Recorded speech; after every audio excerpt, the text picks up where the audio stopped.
नमस्कार मित्रों, शुभ प्रभात है। विजय विभव क्लासेस में आप सभी मित्रों का स्वागत एवं अभिनंदन है। आज जो हम लेके आए हैं आपका हिंदी प्रैक्टिस सेट बहुत ही महत्वपूर्ण टेट, सुपर टेट और सी टेट के लिए भी बहुत ही महत्वपूर्ण है और ज़्यादा से ज़्यादा संख्या में हमारे विजय विभव क्लासेस में सभी लोग शामिल हों। धन्यवाद। और हमारे चैनल को लाइक एवं और सब्सक्राइब करें ताकि जो है हमारे वीडियो आप सभी तक पहुंच सकें। धन्यवाद। चलिए स्टार्ट करते हैं। पहला है क्वेश्चन क्या है कि पहला क्वेश्चन क्या कह रहा है, विद्यालय शब्द है स्वर संधि का, ए ऑप्शन, बी ऑप्शन व्यंजन संधि का, सी ऑप्शन विसर्ग संधि, डी ऑप्शन इनमें से कोई नहीं।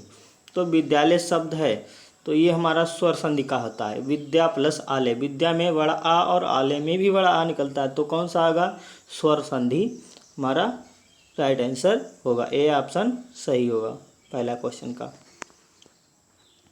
अगला है क्वेश्चन नंबर 2, क्या कह रहा है कि पवन शब्द का संधि विच्छेद होगा। पा प्लस वन ए ऑप्शन में, बी ऑप्शन पा प्लस अन, पव प्लस अन, ठीक है, और सी ऑप्शन पो प्लस अन, और डी ऑप्शन में पव प्लस न।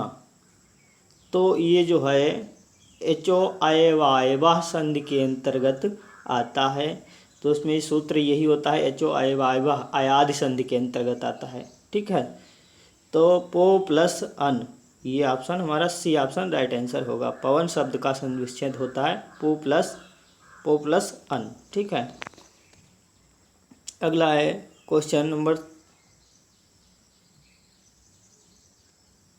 चलो इधर से उधर क्वेश्चन हो गए, कोई बात नहीं, चलिएगा। क्वेश्चन नंबर 6 क्या है, शब्द के सही रूप का चयन कीजिए। तृष्णा ए ऑप्शन में, और बी ऑप्शन त्रिसृणा, और सी ऑप्शन में त्रसृणा और तृष्णा। तो हमारा डी ऑप्शन इसका राइट आंसर होगा क्वेश्चन नंबर 6 का।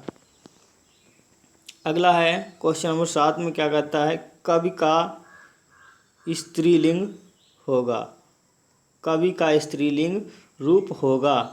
तो इसमें से दोनों ऑप्शन जो है मिस्टेक है। ए ऑप्शन का और बी ऑप्शन में कवि, और सी ऑप्शन में कवित्री, और इसमें भी क्या होता है, डी ऑप्शन में कवित्री। तो मारता है सी ऑप्शन इसका राइट आंसर होगा, ठीक है। क्वेश्चन नंबर 7 का कवियत्री बोला जाता है, कवि का स्त्रीलिंग रूप कवियत्री बनता है। और है अगला क्वेश्चन नंबर 8, क्या कह रहा है, संस्कृत के ये शब्द जो हिंदी में बिना किसी परिवर्तन के प्रयुक्त होते हैं कहलाते हैं। तो वो क्या होते हैं, संस्कृत में जो ऐसे ही रूप जो होते हैं वो बिना किसी परिवर्तन के प्रयुक्त होते हैं, तो उनको क्या कहा जाता है, तत्सम। सी ऑप्शन हमारा राइट आंसर होगा। क्वेश्चन नंबर 9 क्या है, जब किसी समास में दोनों शब्द प्रधान होते हैं तो उनको कहते हैं क्या। जब किसी समास में दोनों शब्द या दोनों जो है प्रधान होते हैं, दोनों पद प्रधान होते हैं, तो उसको कहते हैं द्वंद्व समास, द्विगु, प्रधान या बहुव्रीहि या तत्पुरुष, ठीक है। तो क्या होगा इसका जो है क्वेश्चन नंबर 9 का राइट आंसर ए ऑप्शन हमारा सही होगा, द्वंद्व समास। जब किसी समास में दोनों पद प्रधान होते हैं उसे द्वंद्व समास कहा जाता है। अगला है शुद्ध शब्द है, ये उज्ज्वल, उज्ज्वल, उज्ज्वल या उज्ज्वल। तो हमारा राइट आंसर इसका डी ऑप्शन सही होगा, ये वाला हमारा शुद्ध शब्द है। अनुरक्त का विलोम शब्द है आरक्त या विरक्त, सी ऑप्शन में निरक्त, और डी ऑप्शन में आसक्त। तो हमारा अनुरक्त का विलोम शब्द विरक्त होता है, बी ऑप्शन राइट आंसर होगा।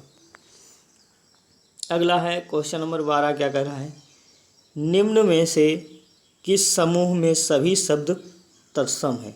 शर्करा, पवन, ज्येष्ठ, अग्नि, ये ऑप्शन में, और बी ऑप्शन में काष्ठ, प्रत, घोड़ा, कारीगर, ओष्ठ, किताब, रानी, चाकू।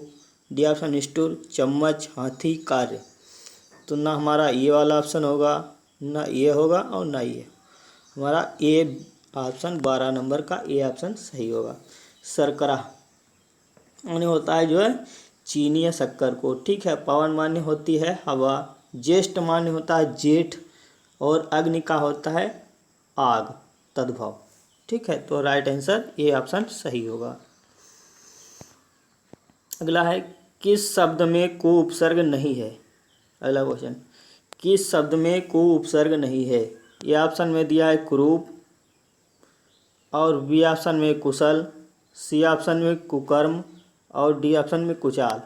तो को उपसर्ग लग के जो शब्द बनते हैं वो हीनता भाव से बने हुए होते हैं, ठीक है। जिसमें भी हिंदी का को उपसर्ग लगा होगा वो हमारे हीनता और बुरा शब्द से बनते हैं। जो बुरा व्यक्ति होता है उसमें कुकर्म, जैसे बुरा, कुकर्म का होता है बुरा या हीन। कुरूप वो भी बुरा या हीन। कुचाल बुरा या हीन। तो हमारा उपसर्ग नहीं है किसमें, कुशल में, ठीक है। बी ऑप्शन इसका राइट आंसर होगा। अगला है इन प्रत्यय का प्रयोग किस शब्द में हुआ है। इन प्रत्यय का प्रयोग किस शब्द में हुआ है। ए ऑप्शन में पुजारिन, बी ऑप्शन में कठिन, सी ऑप्शन में चिन्ह, और डी ऑप्शन में मीन। तो इन प्रत्यय का प्रयोग किस शब्द में हुआ है। तो हमारा इसका राइट आंसर ये ऑप्शन सही होगा, पुजारिन। पूजा प्लस इन, पुजारिन, ठीक है। ये हमारे 14 क्वेश्चन आज के हिंदी के रहे। बहुत बहुत धन्यवाद सभी को।